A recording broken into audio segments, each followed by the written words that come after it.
ఆంధ్ర సమాచార TV news కి స్వాగతం. కాకినాడ జిల్లా అనపర్తి నియోజకవర్గం పెద్దపూడి మండలం సంపర గ్రామంలో శ్రీరామనవమి సందర్భంగా శ్రీ సీతారామచంద్రమూర్తి కళ్యాణ మహోత్సవం అంగరంగ వైభవంగా నిర్వహించారు.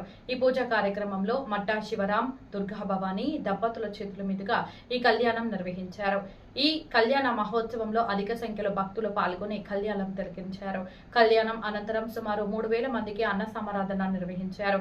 ఈ సందర్భంగా ఆలయ అర్చకులు కండవల్లి హనుమంతాచార్యులు మాట్లాడుతూ సంపర గ్రామంలో శ్రీరామ కళ్యాణ మహోత్సవం చాలా వైభవంగా జరిగిందని, సంపర గ్రామంలో గత 60 సంవత్సరాల నుంచి శ్రీరామ సప్తాహాలు జరుగుతున్నాయని, ప్రతి సంవత్సరం సప్తాహాలు ముగిసిన మరుసటి రోజున శ్రీరామచంద్రమూర్తి కళ్యాణ మహోత్సవం నిర్వహించడం జరుగుతుందని, 1966 సంవత్సరంలో ఈ రామాలయంలో సప్తాహాలు ప్రారంభమయ్యాయని,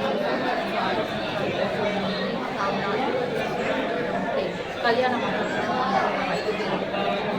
అర్చకులు కొండవల్లి హనుమంతాచార్యులు తెలియజేశారు. ఈ కార్యక్రమంలో మట్టా బురయ్య, శ్రీ సత్య సాయిబాబా కమిటీ సభ్యులు, అధిక సంఖ్యలో భక్తులు పాల్గొన్నారు. జై శ్రీరామ్.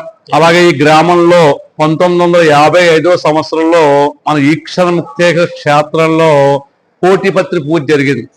ఈ కోటిపత్రి పూజ ఎట్లా జరిగిందంటే 50 రోజులు జరిగింది. ప్రతిరోజు కూడా 2 లక్షల పత్రి పూజ, అలాగే కుంకుమ పూజ, హోమం, తర్పణం ఇవన్నీ కూడా 50 రోజులు జరిగాయి. ఈ 50 రోజులు కూడా అప్పట్లో 1955 సంవత్సరంలోనే 50 రోజులు మహాన్నదానం జరిగింది. ప్రతిరోజు కూడా ఎంతమంది భక్తులు వచ్చినా అందరికీ కూడా అన్న సంతర్పణ కార్యక్రమం చేశారు. ఈ గ్రామం ప్రత్యేకత. అంతేకాకుండా 1957లో ఈ రామాలయంలో శ్రీరామ మండపంలో సామ్రాజ్య పట్టాభిషేకం 20 రోజులు జరిగింది. అదే సమయంలో 20 రోజులు జరిగినప్పుడు కొన్ని ఏనుగును తీసుకొచ్చి రామచంద్రమూర్తిని ఏనుగు మీద ఊరేగించారు. అట్లాంటి అద్భుతమైన కార్యక్రమాలు జరిగాయి. వచ్చిన పండితులందరూ కూడా అమలాపురం నుంచి, పేరూరు నుంచి వేద పండితులు వచ్చారు. వారందరూ కూడా ఎక్కడ బయట మంచినీళ్ళు కూడా తీసుకోరు. అట్లాంటి వేద పండితులు వచ్చి ఇక్కడ కార్యక్రమాలు చేశారు.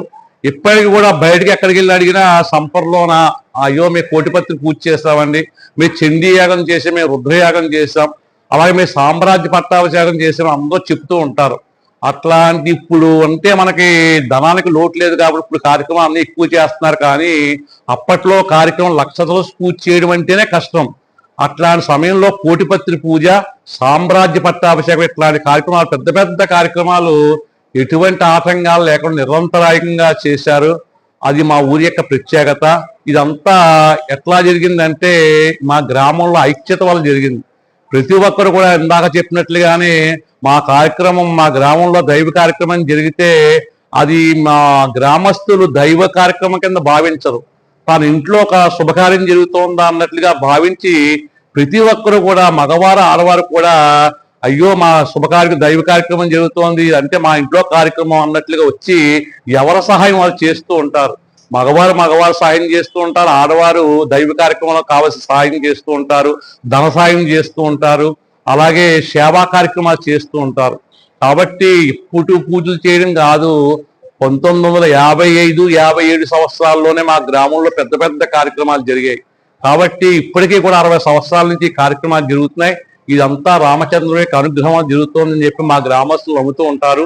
అందుకే మాకు ఏ కార్యక్రమం వచ్చినా శివాలయంలో ఏ కార్యక్రమం చేసినా రామచంద్రమూర్తి పేరు చదువుతూ ఉంటారు, జనార్దన స్వామి పేరును.